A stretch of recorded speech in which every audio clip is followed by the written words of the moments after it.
After the chaos faded, only heartbreak remained. An honor roll student was dead. Not a robbery. Not a random act. Jazmyn Kye Bill was killed doing what she always did, helping a friend in trouble. The scene was chaos. This me packing my bag, put my computer in there. Y'all see I go to the Prairie View A&M University, period. Best HBCU in Texas. 3 people bleeding, 2 suspects fleeing, and one 21-year-old woman who would never see her senior year. I'm tired of seeing it. I'm really tired of seeing it. It don't make sense. We keep shooting and killing our children and killing our young women. She wasn't just a student. She was the kind of daughter every parent dreams of, the kind of friend you pray to have. But here's the twist. 8 months later, when the arrest finally came, detectives uncovered something that made even seasoned cops sick. A betrayal. So cold it would make your skin crawl. It was a wild scene, but we got everything under control. The friend Jazmyn died protecting? They made a choice that turned tragedy into something much darker. This wasn't a stranger. This was someone who stood there, who saw it all, who knew every detail of what happened when those 10 shots rang out, and when it mattered most, when it was time to stand up for a friend who gave her life. They didn't. This isn't just another shooting. This is what happens when good people step into bad situations, and the person you save becomes the one who destroys you. Prairie View Police Chief Wilton White called it a wasted life for no reason. But once you hear what really happened, you'll realize there was a reason, just not the one anyone expected. We have a wasted life for no reason, and I don't know when it's going to stop or when it's going to end or what it's going to take to end. Stay tuned as we reveal everything about this case. Drop a comment and let me know what you think about this story. Please like this video, share and subscribe to this channel to help raise awareness and spread caution.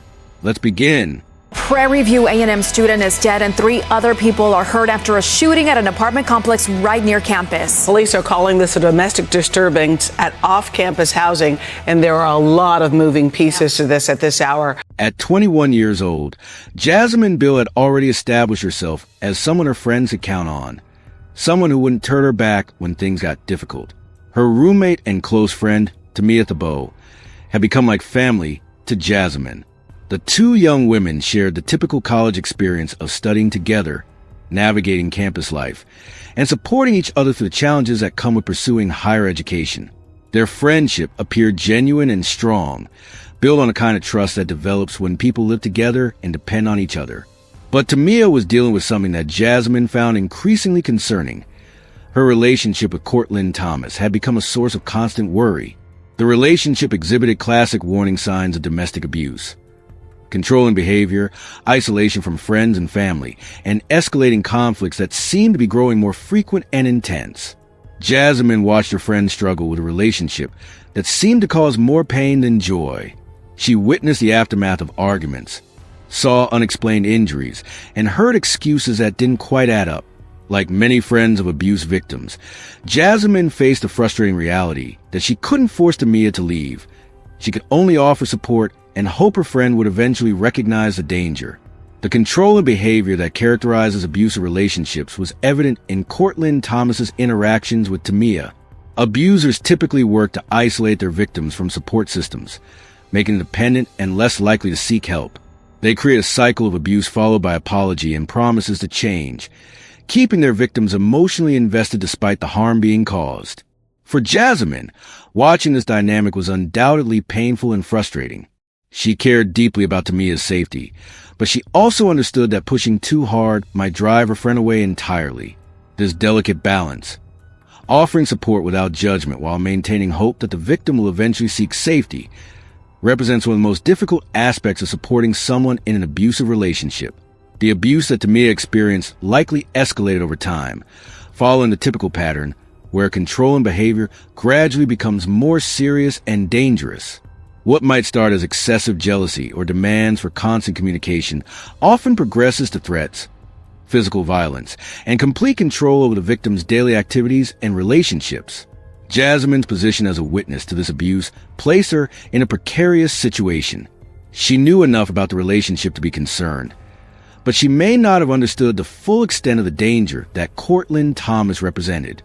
Many people who try to help friends escape abusive relationships underestimate the lengths to which abusers will go to maintain control, including violence against anyone who threatens their dominance.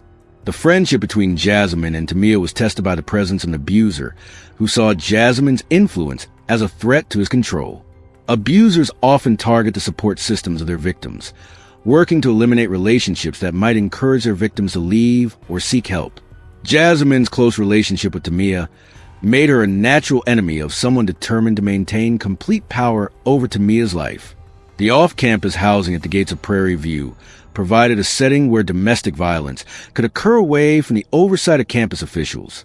While off-campus living offers independence and privacy that many college students value, it can also create situations where abuse occurs without the intervention systems that might exist in dormitory settings. As the abuse in Tamia's relationship escalated, Jazmyn found herself increasingly concerned about her friend's safety. The decision to intervene when she witnessed violence wasn't unusual for someone with Jazmyn's character. She was the type of person who couldn't stand by and watch someone she cared about being harmed. The morning of June 15th, 2023, Jazmyn Bill encountered her friend in a physical altercation with her boyfriend in the complex's parking lot and tried to intervene. The violence that Jazmyn witnessed wasn't just a verbal argument. This was physical abuse happening in real time, with Tamia being assaulted by Courtlynn Thomas. Understanding that the situation required more help, Jazmyn got her boyfriend, an off-duty security guard, to help, but an argument ensued between him and the friend's boyfriend, escalating the situation. His training and experience in dealing with conflicts should have made him better equipped to handle the volatile situation developing in the parking lot. Instead, the presence of another man created a new dynamic that Courtlynn Thomas viewed as a direct challenge to his control. Rather than backing down when confronted by someone trained to handle conflicts, Thomas escalated the situation beyond anyone's expectations. The argument between Jazmyn's boyfriend and Courtlynn Thomas reached a deadly turning point. The man accused of assaulting his girlfriend pulled out a gun and opened fire, hitting the off-duty security guard in the buttocks. We don't know who fired which shots. The friend came outside to try to help diffuse the situation. Things got heated. That friend went to get her boyfriend, come outside. The males were talking. Things continued to get heated again, and then that's when shots were fired. The introduction of firearms into an already volatile situation guaranteed that someone would be seriously hurt or killed. The security guard's response to being shot was to defend himself and the others present. Investigators said the victim's boyfriend also pulled out a weapon and fired back, hitting the other man in the chest. The parking lot had become a war zone where two armed men were exchanging gunfire while innocent people scrambled for cover. In situations involving gunfire between multiple people, controlling where bullets go becomes impossible. The parking lot at the gates of Prairie View had become exactly the kind of environment where stray bullets claim innocent lives. One of those stray bullets hit Bill, who was pronounced dead at the scene. The young woman who had tried to help her friend escape violence became the victim of that very violence, struck down while attempting to do what she believed was right. The randomness of Jazmyn's death makes it particularly tragic. She hadn't chosen to be part of the confrontation between the two men. She had simply tried to help her friend and found herself in the wrong place when gunfire erupted. A bullet also grazed an unidentified person who was not involved in the shooting. Emergency responders arriving at the scene found multiple victims, requiring immediate medical attention. All three people who survived their injuries were taken to the hospital. The hospital became an extension of the crime scene as medical staff worked to save lives and treat wounds ranging from serious to critical.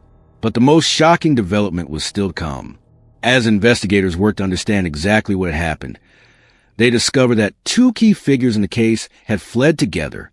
Investigators said two suspects fled the scene before police arrived at the Buc-ee's on Highway 290, about 8 miles away, but were detained shortly after. The fact that Tamia Thibeaux and Courtlynn Thomas had fled together would prove to be one of the most painful aspects of the case for Jazmyn's family. The young woman who had died trying to protect her friend was being betrayed even as her body lay in the parking lot where she had made her final sacrifice. What do you think drives someone to flee after witnessing such violence, especially when a friend has just been killed trying to help them? Have you ever been in a situation where you had to choose between self-preservation and doing what's right? Share your thoughts in the comments. These moral dilemmas are more common than we might want to admit. When police caught up with the fleeing pair, they found Tamia supporting the man who had just killed her best friend. The psychological complexity of domestic abuse was on full display. Even witnessing the murder of someone who tried to help wasn't enough to break Tamia's connection to her abuser. During this investigation period, Tamia's support for Courtlynn Thomas became a central obstacle to achieving justice for Jazmyn. Rather than providing testimony that might help convict her friend's killer, Tamia aligned herself with Thomas's version of events, supporting his claim of self-defense. The self-defense narrative represented a fundamental distortion of what had actually occurred. Courtlynn Thomas had been physically abusing Tamia when Jazmyn intervened. He had escalated the situation by pulling out a firearm and shooting first. Yet Tamia's loyalty to her abuser was so complete that she was willing to help him avoid responsibility for killing the person who had tried to save her. This betrayal added immeasurable pain to the grief experienced by Jazmyn's family and friends.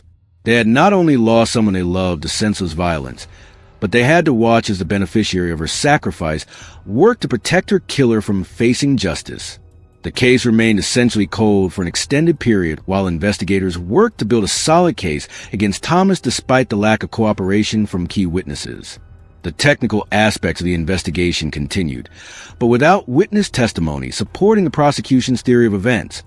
Moving forward with charges proved challenging. Eventually, the investigation reached a point where prosecutors felt confident enough in their evidence to move forward with charges.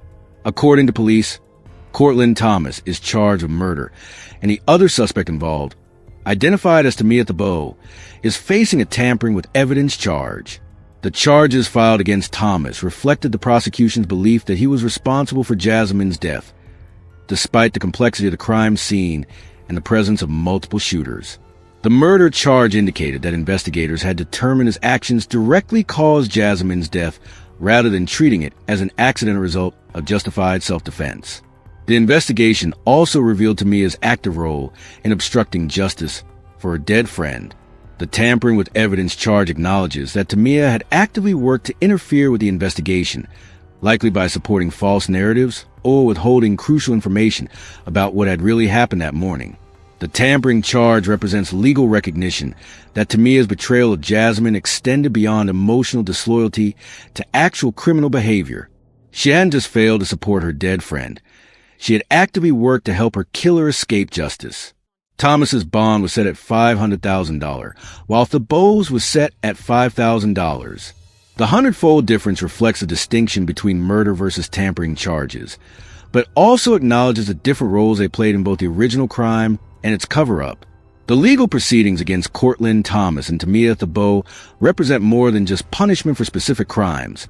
They reflect society's response to domestic violence and the tragic consequences when intervention efforts go wrong. The charges filed demonstrate that the justice system recognizes both the primary responsibility of the killer and the secondary culpability of those who help cover up crimes. The murder charge against Thomas carries a potential for life imprisonment under Texas law. The circumstances of Jazmyn's death, killed while trying to help someone escape domestic violence, could serve as an aggravating factor during sentencing. The fact that an innocent college student died because of his decision to escalate a domestic dispute with gunfire represents exactly the kind of case that warrants the most serious penalties available. The tampering with evidence charge against Tamia Thibeaux acknowledges that her betrayal of Jazmyn had legal consequences beyond the emotional damage it caused. By supporting false narratives and potentially withholding information, she actively interfered with efforts to achieve justice for her dead friend. Her actions demonstrate how domestic abuse victims can become accomplices to crimes committed by their abusers. But this case offers crucial lessons that extend far beyond the legal consequences faced by the defendants.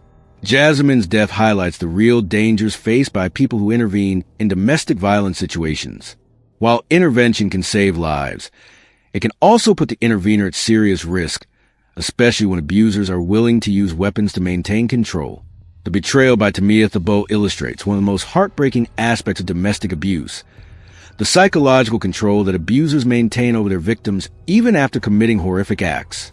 The fact that witnessing her friend's murder wasn't enough to break Tamia's loyalty to Thomas demonstrates the powerful manipulation tactics that characterize abusive relationships. This case forces us to examine our own assumptions about friendship, loyalty, and moral obligation. Jazmyn believed that true friendship meant risking personal safety to protect someone she cared about. Her willingness to intervene, even knowing the danger, represents a kind of moral courage that society needs more of, not less. The tragedy that claimed Jazmyn Bill's life serves as a stark reminder of the real dangers faced by people who try to help others escape domestic violence. Her death represents not just the loss of a promising young woman, but the destruction of the moral courage that our communities desperately need. Jazmyn died doing what she believed was right, protecting someone she loved from harm. Her willingness to risk her own safety to help Tamia Thibeaux escape abuse represents the best of human nature, the kind of selfless friendship that should be celebrated and honored. Instead, her loyalty was repaid with betrayal by the very person she died trying to save. The case continues to work its way through the Texas court system, with the charges against both Courtlynn Thomas and Tamia Thibeaux reflecting the different ways they contributed to this tragedy. While the legal process continues, the Prairie View A&M community continues to grapple with the loss of someone who embodied the values of sisterhood and mutual support. The betrayal by Tamia Thibeaux adds a layer of pain that extends beyond the immediate tragedy. Jazmyn's family and friends must cope not only with their loss, but with the knowledge that her sacrifice was rejected by the person who benefited from it. This betrayal transforms grief into something more complex and difficult to process. If this case has affected you, or if you're dealing with domestic violence concerns, please know that resources are available. The Houston Area Women's Center 24/7 hotline at 713-528-2121 or ADA at 713-224-9911 provide confidential support, and local organizations across the country offer assistance to those in crisis. Don't forget to subscribe and hit the notification bell so you never miss our investigations into cases that have shocked communities across America. Jazmyn Bill's legacy should be one of friendship, courage, and moral conviction. Her willingness to risk everything for someone she loved represents the kind of person we should all strive to be. The fact that her sacrifice was met with betrayal doesn't diminish its value. It only makes her courage more remarkable and her loss more profound. Until then, stay safe, look out for your friends, and remember that helping someone escape abuse requires wisdom as well as courage. Thank you for joining me today, and I'll see you in the next episode.